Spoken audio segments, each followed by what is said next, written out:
आज हम करेंगे रहीम के दोहे। पहला दोहा कुछ इस प्रकार है। रहीमन धागा प्रेम का, मत तोड़ो चटकाए, टूटे से फिर ना मिले, मिले काट परिचय। रहीम जी कहते हैं कि प्रेम रूपी धागे को कभी चटका कर यानी झटका देकर के नहीं तोड़ना चाहिए, क्योंकि टूटे हुए धागे को हम फिर नहीं जोड़ सकते और उसे जोड़ने के लिए हमें गांठ लगानी पड़ेगी। तो धागे को गांठ से बांधने पर धागा फिर से पहले के प्रकार से या पहले की तरह का नहीं बन जाता है, यानी उसके बीच में गांठ पड़ जाती है और वह गांठ और कुछ नहीं बल्कि अविश्वास की गांठ होती है। तो रहीम जी कहते हैं कि प्रेम रूपी धागे को कभी चटका कर नहीं तोड़ना चाहिए, क्योंकि फिर टूटे हुए धागे को नहीं जोड़ा जा सकता और जोड़ भी दो तो उसमें अविश्वास की गांठ बन जाती है।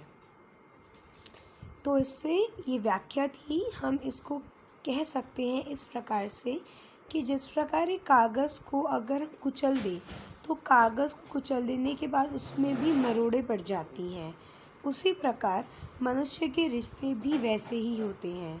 हमें कभी भी अपनी गलतियों या नासमझियों से अपने रिश्तों को नहीं तोड़ना चाहिए, उनका हमेशा संभाल के रखना चाहिए, क्योंकि यही वो रिश्ते होते हैं जो हमारे को बड़े हो जाने पे या जब हम अकेले होते हैं तो हमारा साथ देते हैं। दूसरा दोहा। रहीमन निज मन की बिथा, मन ही राखो गोए, सुने उतले हैं लोग सब, बाटी ना ले है कोई। यानी रहीम जी कहते हैं कि अपने मन की, निज मन यानी अपने मन की व्यथा को मन में ही रखना चाहिए, मन में ही छिपा कर रखना चाहिए। क्यों? क्योंकि जब हम अपने दुख को सबको बताते हैं तो कोई उसे कम नहीं करता, कोई उसे बांटता नहीं है और उसका कुछ वो कम करने का नहीं सोचता है, बल्कि वो उसका मजाक बनाता है। यानी कि अपने मन की व्यथा को हम अपने मन में रखें तो ठीक है, दूसरों को बताएंगे तो केवल उसका मजाक बनाएंगे, कोई उसे बांट के कम नहीं करेगा। तो रहीम जी कहते हैं कि मन के दुख को, मन की व्यथा को मन में ही रखो, पीड़ा को मन में ही रखो। सबको बताने से क्या होता है, लोग उसका मजाक बनाते हैं, कोई उसे नहीं बांटता। ठीक है। तीसरा दोहा। एके साधे सब सधे, सब सधे सब जाए, रहमन मूल ही सींच बो, फूले फले यघाए। यानी रहीम जी कहते हैं अगर आपने एक समय पे एक कार्य करने की ठानी है तो आपके सभी कार्य सफल होते जाएंगे, लेकिन अगर आप एक समय पे सभी कार्य करने का सोचते हैं या सभी कार्य करने की चेष्टा रखते हैं तो ये गलत है। तब आपके सारे ही कार्य विफल हो जाएंगे, सब चले जाएंगे, सब जाए यानी सब चले जाएंगे। जिस प्रकार अगर हम पेड़ की केवल जड़ को ही सींचे यानी उसे पानी दें तो पूरे पेड़ के फल फूल सब तृप्त हो जाते हैं। यानी एक जगह पर, एक मूल पर, एक रूट जड़ पर अगर हमने पानी ढंग से दे दिया तो पूरा पेड़ तृप्त हो जाता है। लेकिन अगर मैं फल को भी पानी दूँ, फूल को भी पानी दूँ, टहनी को भी पानी दूँ, पत्ती को भी पानी दूँ, तो क्या होगा, पूरा पेड़ डूब जाएगा, खराब हो जाएगा, गल जाएगा, है ना।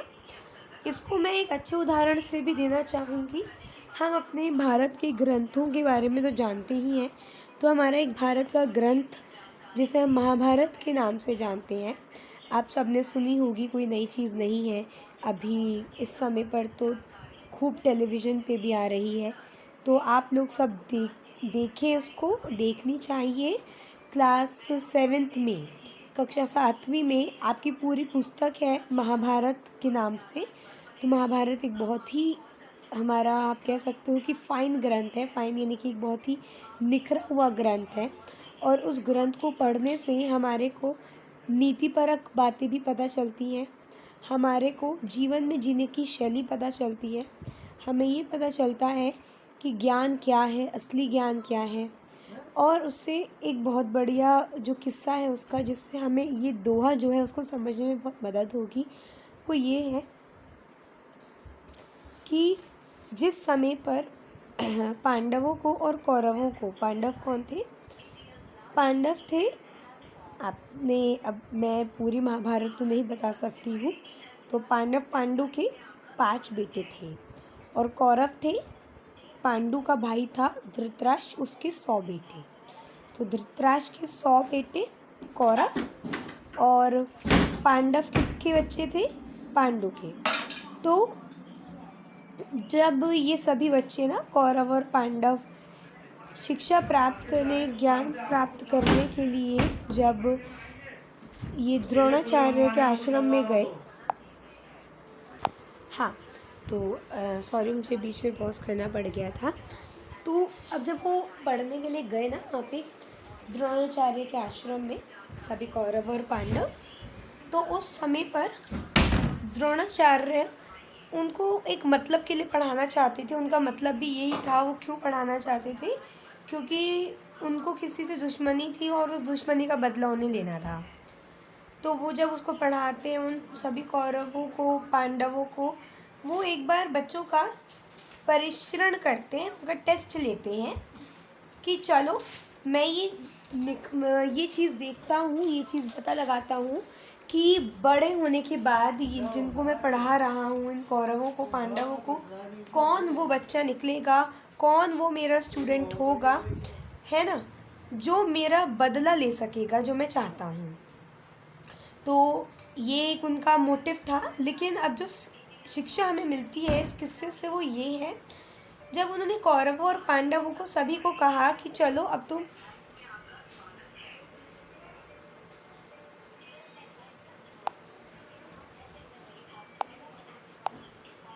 एक सेकेंड, अब मैं टेस्ट लेता हूँ उनका, कि देखता हूँ कि मेरा बदला कौन बच्चा ले पाएगा। इनको मैं पढ़ा रहा हूँ, इतनी शिक्षा दे रहा हूँ, अपने मतलब के लिए वो कर रहे थे ये सब। तो जिस समय वो कहते हैं कि तुम्हें उस पेड़ पे, सभी कौरवों को, पांडव कहते हैं, पेड़ पे क्या नज़र आ रहा है? वहाँ पे एक छोटी सी बर्ड होती है, एक पक्षी होता है एक्चुअली में। तो वहाँ पे एक पक्षी है। अब वो कहते हैं कि तुम तीर मारो, उन सभी बच्चों कहते हैं तीर मारो और सही निशाना मारो। देखता हूँ कि किसका निशाना एकदम सही जाएगा। कौरवों में से, पांडवों से सबसे पहले युधिष्ठिर आते हैं, फिर कौरवों में दुर्योधन आते हैं, फिर भीम आता है, फिर दुशासन आता है, फिर ऐसे करके अर्जुन की बारी आती है। अर्जुन पांडु का तीसरा बेटा था। तो जब अर्जुन की बारी आती है, वो कहता है कि मुझे केवल और केवल उस पेड़ की जो छोटी सी पक्षी वहाँ बैठी है उसकी आग दिख रही है। मुझे पेड़ नहीं दिख रहा, मुझे पक्षी भी नहीं दिख रहा, मुझे केवल उस पक्षी की आँख दिख रही है। अब कहते हैं द्रोणाचार्य, चलो बिल्कुल ठीक बात है, तुमने एकदम सही बताया, अब निशाना लगाओ। उसने अपना निशाना साध लिया और जब निशाना मारा तो एकदम सही निशाना साधा, बिल्कुल सही निशाने पे, टू द पॉइंट उसने एरो को, जो तीर था, वो मारा। तो उसने क्या करा? अपने लक्ष्य को सीमित कर लिया कि मेरा लक्ष्य केवल और केवल ये है। उसके आसपास दुनिया में जो कुछ भी है वो मेरा लक्ष्य नहीं है। जब एक कार्य को उसने एक समय पे किया तो उसका यह कार्य सफल हुआ। आगे चल के जब उसको इसी शिक्षा की ज़रूरत पड़ी, इस शिक्षा की ज़रूरत कब पड़ी? जब युद्ध हुआ, कौरव और पांडवों का युद्ध हुआ, तो उस समय पे यही शिक्षा थी जिस शिक्षा की वजह से, जो यही नहीं कह सकते हम कि केवल और केवल अर्जुन की वजह से ही जो पांडव थे जीते थे, बिल्कुल नहीं कह सकते, लेकिन एक तरह से उसकी शिक्षा का कई जगहों पर, कई समय पर, महाभारत अगर हम देखें तो कई बार ज़रूरत पड़ी थी। और जब उसने तीर सीखा चलाना, तो तीर चलाने की उसने इतनी प्रैक्टिस करी, इतनी मेहनत करी कि पहले लक्ष्य साधा, फिर प्रैक्टिस करी, और तब वो एकदम अच्छा, एकदम जो बोल सकते हैं हम ना, तीरबाजी करने वाला बन गया था। अगर आप अपने कार्य पर मन लगा कर के वर्क करते हो ना, जो आप अपना लक्ष्य है उस पर अच्छे से काम करते हो, तो फिर आप सभी कार्य कर पाते हो।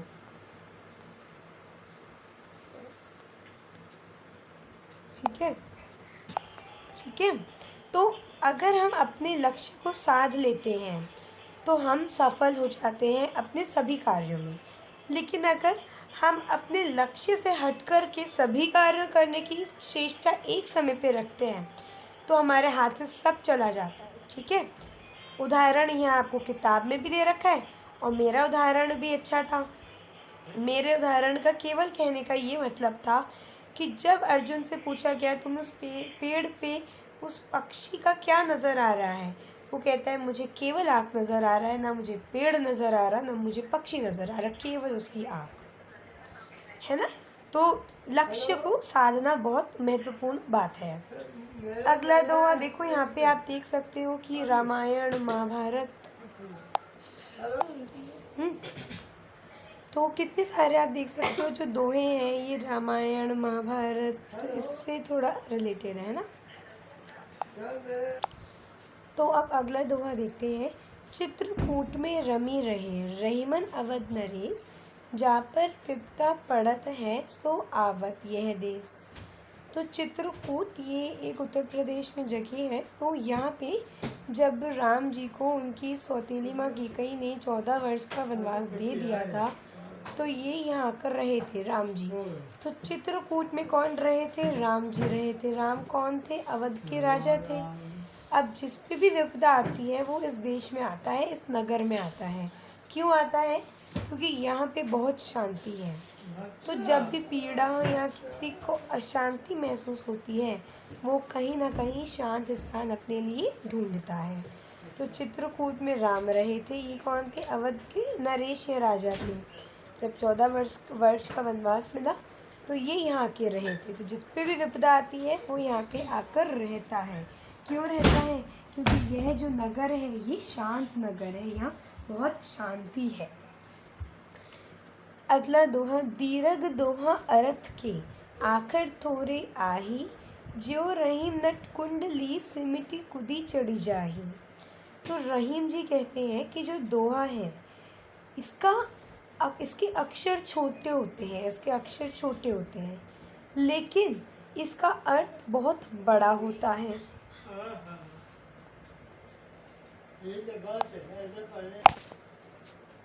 तो अब इधर देखो, इधर क्या है कि जो दोहा होता है इसका अर्थ बहुत बड़ा है लेकिन इसके अक्षर छोटे हैं।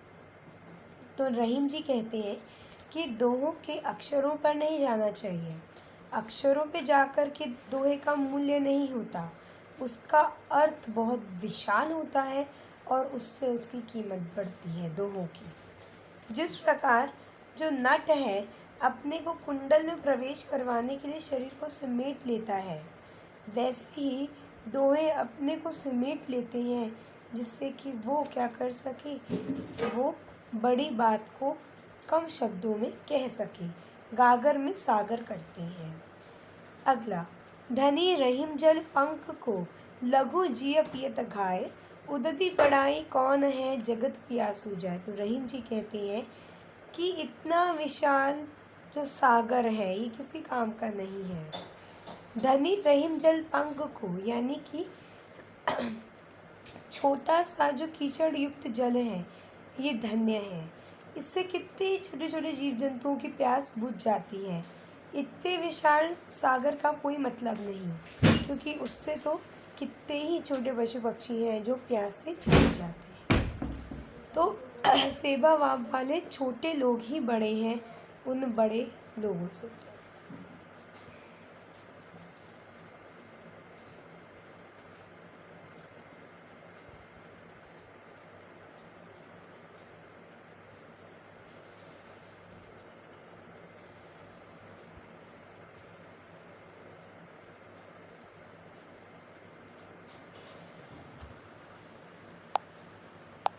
अगला देखते हैं।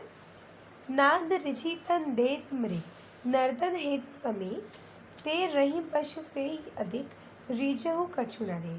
तो रहीम जी कहते हैं कि जो मृग होता है, हिरण होता है, संगीत से इतना मोहित हो जाता है कि अपने शरीर का ही दान कर देता है। लेकिन कई ऐसे लोग हैं जो इतने मतलबी होते हैं, इतना मतलब रखते हैं, इतने लालची होते हैं कि वे दूसरों से मज़ा ले लेते हैं, दूसरों का लाभ ले लेते हैं, लेकिन उन्हें लाभ नहीं देते। अगला, बिगड़ी बात बने नहीं, लाख करो किन कोई, रहीमन फाटे दूध को मठे न माखन होए।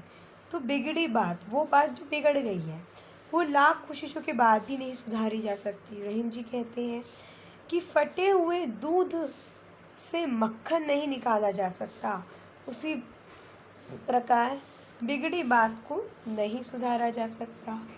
रहीमन देखी बड़ेन को, लघु न दीजिए डारी, जहाँ काम आवे सुई कहाँ करे तरवारी। तो रहीम जी कहते हैं कि बड़े को देखकर छोटे को कभी भी अनसुना अनदेखा ना करो, उसकी उपेक्षा ना करो, क्योंकि जहाँ छोटी सी सुई का काम है, इतनी बड़ी तलवार का कोई मतलब नहीं।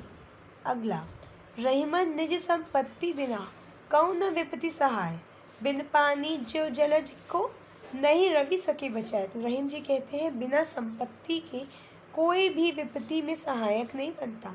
जैसे बिना पानी के कमल को नहीं खिलाया जा सकता, ना रवि उसकी ना सूर्य उसकी कोई मदद कर सकता, वैसे ही बिना संपत्ति के आपका भी कोई सहायक नहीं बन सकता।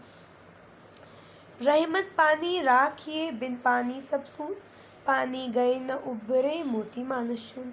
तो रहीम जी कहते हैं कि जो पानी है ना, ये बड़ी लाभ की चीज़ है, इसके बिना दुनिया में कुछ भी नहीं है, सब सूना है। पानी के बिना ना मोती की आभा है, ना मनुष्य की विनम्रता है, और ना ही आटे का कोई उपयोग है। तो इस पानी को ही सदा हमेशा बचा के रखना चाहिए। धन्यवाद।